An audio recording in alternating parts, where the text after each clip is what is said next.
Welcome to Housing Developments. I'm Jim Tobin. And I'm Paul Lopez. Paul, good to see you. Good to see you. Yeah, back from being on the road. Good to be back in the studio. Haven't seen you in a while in the office. That's right. Well, it's all good. Yeah. I miss everybody here, but it's really great to be back, even just for a couple of days. But I've been to Fargo, as I think we talked on the last podcast. I just came back from Puerto Rico visiting our members down there. Talk about extremes. Totally. Yeah, I went from 0 degrees to about 86 degrees, and I know the Puerto Rico trip is all that. So poor you. And then on my way to Wisconsin this weekend coming up to visit with those guys. So it's been a lot of fun. And then, but it's good to see the members. Everybody's excited about the finally inflation seems to be coming down. Interest rates are coming down. A lot of optimism in the industry. So it's good to see you. So, but before we get into the weeds here, we got to give a shout out to our new sponsor, right? LG Pro Builder.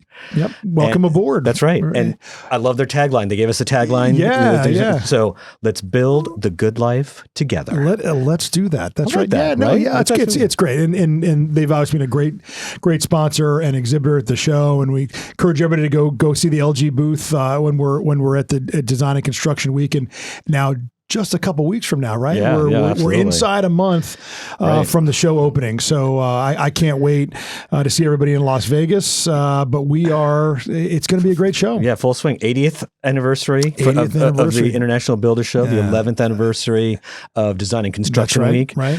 I don't know. Do we want to get a little into it? I mean, we've talked about it before, but let's get into a little bit of the weeds. We wait to the end of the show, but let's talk about it, right? I'm excited.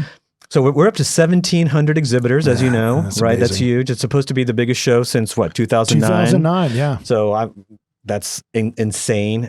And for those who come back year after year, the cool thing, over 800 new exhibitors. That's amazing. So it's not the same old show, right? I mean, that's the thing that we have to be most excited about. We're always creating that new show.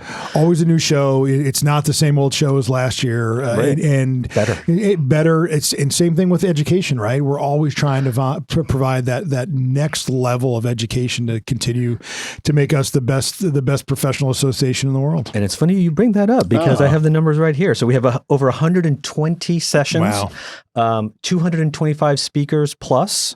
So think about that, right? Just within a 3-day show, 225 speakers just talking about the industry and all the facets of that in 9 tracks, right? That's amazing. So there's 3 game changers, right? Yeah, all right. Those are always very popular, and then there's the 5 super sessions, and those are the ones that get really deep into it. You and I did one a couple of years ago, that's right.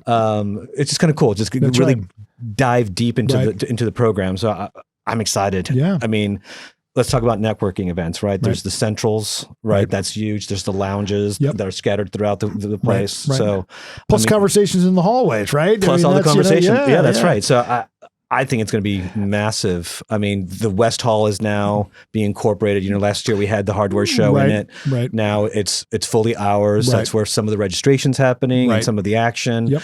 So it's going to be a massive show. It's going to be a massive show. I can't wait to get out there. I can't wait to see everybody.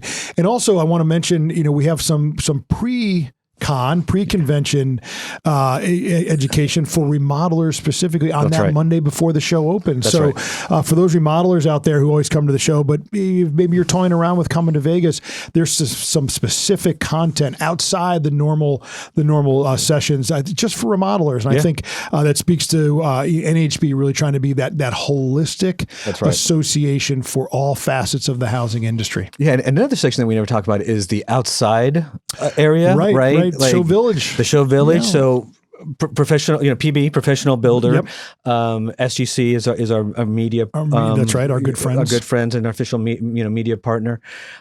This is their 30th anniversary being out there. Right. So wow. So big shout out for them, and let's give them a high five when we see them. That for being so committed to our industry. Yeah, they're a great group. Obviously, it's a fantastic publication. I know how many our members get it. Always great information in there, and I love Show Village. I think I get a huge kick out of it. It's outside, and let's be honest, everything is 72 and fluorescent inside the convention center. As much as I love it, so it's great to get a breath of fresh air. Right. But just to see the homes that they build out there, there's always a ton of energy. They do live media events out there. They do live sessions out there. And, usually at the end of the day, there's entertainment and beer. A little cocktail action. Yeah, that's right. It's a fun area. It is. It is just going to be a fantastic week. I'm starting to get excited. I'm starting to build my schedule. Right. And I'm like, ooh. And next thing you know, it's going to be here. I can't wait to get out there. No, 100%. And for those people who are going, it's great to download the app. That's right. That's our public service announcement for the day, right? Yep. Like it could be daunting. There's so many tracks. There's so many things to do. Right. Download, whether you're Google, an Android, or Apple, it doesn't matter. Go to the App Store, download the IBS 2024 app, right. And you can find everything you need right there. That's and right. It just makes things a little bit easier. When for does everyone. that launch? It should have launched today. Yeah, perfect. This is February 1st as we're recording this, so it should be live right now. That's awesome. Yeah, that's the best way to navigate the show, no doubt about it. 100%. So, yeah. We had to do that call out, right? I mean, we're so excited. So let's talk about all the work that NHB has been doing for the people. Yeah. It's been fairly light, which is kind of nice, right? But all of a sudden, these two kind of big major things coming out. So let's hit those. Yeah, a couple things. Obviously, a lot of people are talking about housing, and we are starting to see more and more bills focused on that. Whether it's from the regulatory side, the tax side, we'll get into that, and then of course appropriations and things that we work on there. Right. But there really is this flurry of activity over the last few weeks. I think everybody recognizes whenever we get into the second session of a Congress in an election year, the legislating days get very, very short, and the effective legislating session is really about July 4th. So there's this push to get things across the goal line, and we've seen this spate of, more importantly, bipartisanship, which I think is really important. That goes from a potential deal on border security to a new tax bill, and then to appropriations. So it's been a really active winter.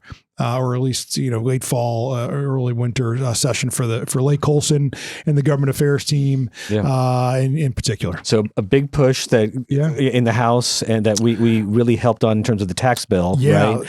And like you were saying, bipartisan by large margin, right? Yeah, almost 350. I think that's what the final number is, around 357. Bipartisan members of Congress came together to vote on a tax package. And why is that important for us? There's a lot of things in there, but I think for us, the most important thing was a accentuation of the low-income housing tax credit in two important ways. One, it restores the 12.5 bump in the 9% credits, which is really new projects. So restores that bump. And then the other piece, and I think this is probably a little bit more important for our members, is that it reduced the bonding authority you need to do a 4% bond deal for the low-income housing tax credit. Right. So instead of a 50% bonding, you now can go to 30%. So that's going to put more projects in the pipeline, give people more access to those credits.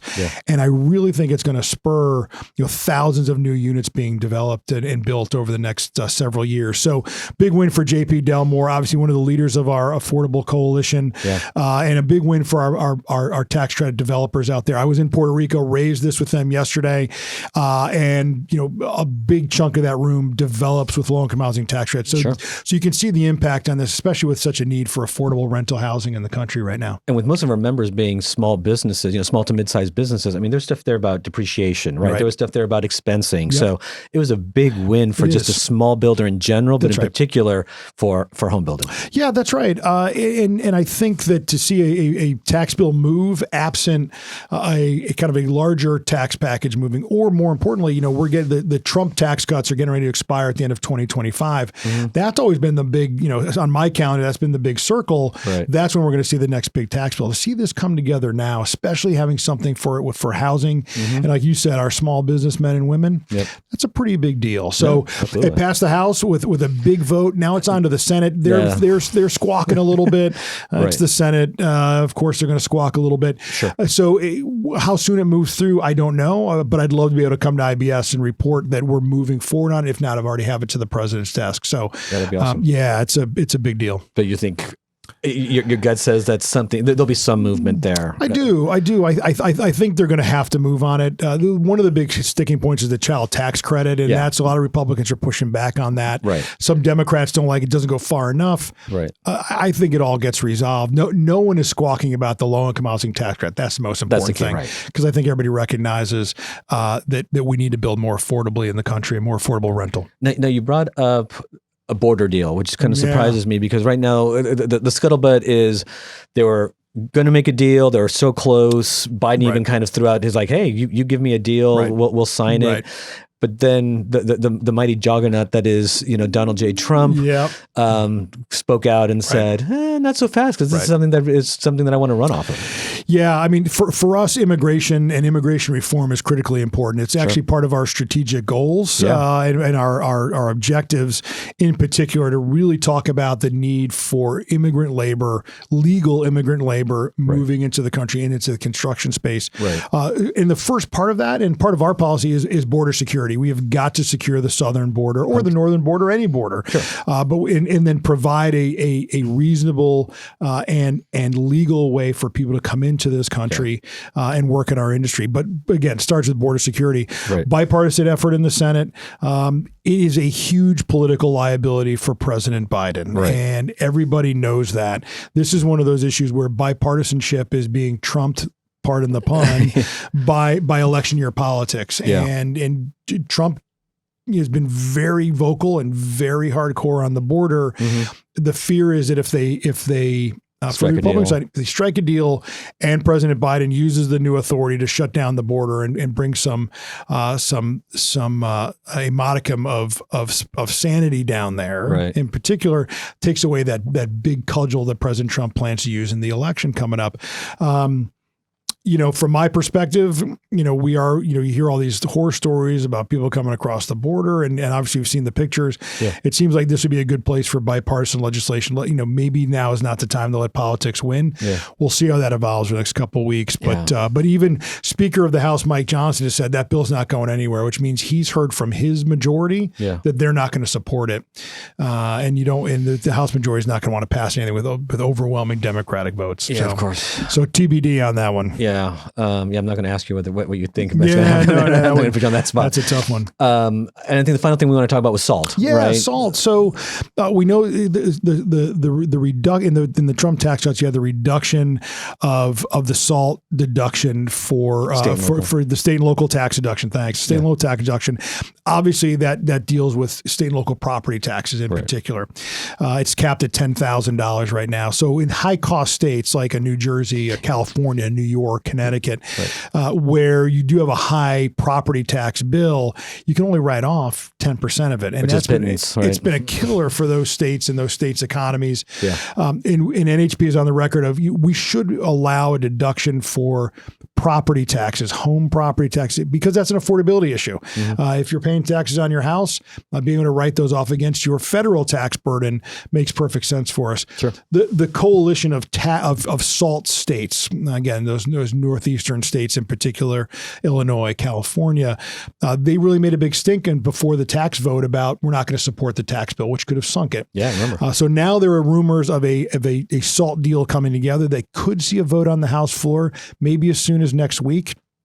And we're hearing that it would allow for a doubling of the $10,000 cap temporarily. I call it removing the marriage penalty, because even couples filing together can only take $10,000 versus $20,000, and kind of focusing that relief on I believe it's on incomes less than $500,000. So really trying to tailor it to the low income side or the lower income side. $500,000 is not low income, but tailoring it down there, but at least giving some relief. It could pass the House. Now, there are plenty of liberal Democrats that do not like the SALT tax. I think it's a giveaway to rich people. Got it. People with big mortgages. We shouldn't be subsidizing those people, right? So there is a bipartisan opposition to it as well as bipartisan support for it. We'll see how it goes. I think it probably does not have the votes in the Senate. It maybe has a majority, but not quite that 60 vote threshold. Yeah. So this will be something that just gets people on the record, but we'll be watching very carefully. And we're part of our policy is to support it. And timeline is roughly what? Maybe House vote next week. House vote next week. Okay. Sorry, I think maybe you said that. Yeah. And who knows? I mean, if they do a whip count, they decide that they're going to lose. Yeah. Do the SALT coalition want to put people on record that they lost? There's sometimes discretion is a better part of valor or something like that. So we're watching that very carefully too. Awesome. And then the last piece I want to bring up, sorry, we're kind of droning on here, but it's about appropriations. So early March is now the new deadline to complete federal funding for the government this year. Right. We are continuing to watch Job Corps and the appropriations bills with that. We feel very optimistic that we see full funding in that bill that would come up in the early part of March. Flood insurance, of course, and funding in general for HUD or some of the programs we care about, transportation, things like that. So we're watching it very carefully, but continue to feel good about our progress there. And I want to thank everybody who weighed in with their members of Congress on Job Corps, in particular workforce development, our friends at HBI, and pushing that forward. And hopefully we'll get a good resolution in the next month or so. Excellent. Yeah. All right. Yeah. I think we nailed it. I think we nailed it. It was great. All right. Well, I guess next time. Next week we'll do it, and we'll have a little bit more saying. What we can even talk about some of the elections. We didn't even touch upon like New Hampshire and everything else. Yeah, so that's okay. old news. Yeah, that's right. That's old news at this point. Now there's kind of this lull until we get to South Carolina. Right. That's the next big thing. So awesome. Yeah. Thanks. Well, once again, a big thanks to our sponsor, that's right? LG Pro Builder, right? Yep. And once again, let's build the good life together. Indeed. Well, we're proud to have them on board and appreciate their support. So go LG. That's right. That's it for us today. I'm Paul Lopez. And I'm Jim Tobin. Take care. See you.